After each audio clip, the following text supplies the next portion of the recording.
It is one of the big problems on the minds of many Michiganders, fixing our crumbling roads. We've all seen them. And tonight, lawmakers are fighting for funding with competing proposals.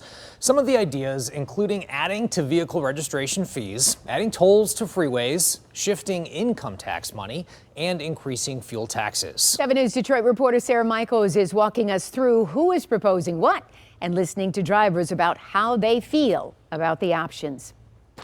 Fix the damn roads. Fixing the damn roads. Fix the damn roads. It is a saying that we have heard time and time again in recent years. And as we enter the last days of the legislative session, both Republicans and Democrats are pitching new proposals to finally find the money and fix our roads for good. We actually do have some Democratic support with our proposal. On the Republican side, Representative Joseph Aragona tells me Republicans are proposing increasing fuel taxes to shift taxes paid at the pump to road repairs.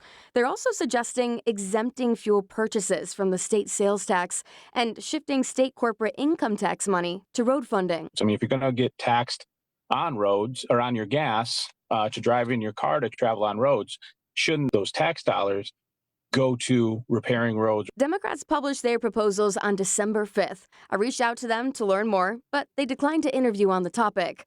Their proposals include hiking annual registration fees by $100 per vehicle, adding tolls to some of the state's busiest freeways, and a 19-cent fuel tax hike. According to Michigan.gov's pavement condition tracker, the roads in Michigan have actually gotten better over the last 5 years or so. Take a look at these graphs side by side.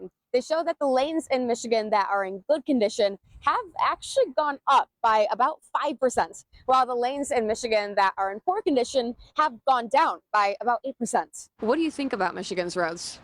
We got some dinosaur fossils. Even with the improvements we've seen on the roads, Michigan drivers I spoke with acknowledge that we still have a lot of ground to cover until they can say our roads are in good shape. They're proposing raising that rate by $100 more. What do you think of that?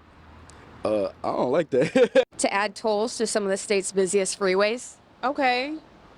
Not in favor again. Overall, no one was an overwhelming fan of any proposal that requires more money from Michigan drivers. But they did acknowledge that if we want better roads, the funds have to come from somewhere. We still got dinosaur fossils, T-Rex legs for potholes. In Southfield, Sarah Michaels, 7 News Detroit. All right, thank you much, Sarah. Now, ultimately, the question comes down to the bottom line of what it will cost to fix the road. So I went digging for some answers. The new Republican-backed proposal throws another $2.7 billion at the problem. But the County Road Association of Michigan told me what's really needed is about $4 billion to take care of roads, bridges, and culverts. That's a pretty heavy lift, and I don't know if that's a real number that can be reached. But the closer we are to that number, the better off we're going to be as far as distributing the money between the cities, the counties, and the department. How will funding come about at this point? Well, this is not the only time frame that's available. I think they're looking short term, like immediately, but they're also looking at maybe next session also. He also says much of the work we've been seeing is on state roads funded by bond money, which does not cover our local roads. Now, I got to tell you, Mike, I was driving in Southwest Detroit this past weekend, and there's a lot of work on local roads that still needs to be done, and they need to figure out how to pay for it. I mean, $4 billion is a lot, but it's going to have to come from somewhere. And those roads are constantly deteriorating, so we need like a secure funding source that doesn't get taken for other projects. Exactly. You should tell them. I will. Thanks, Carolyn.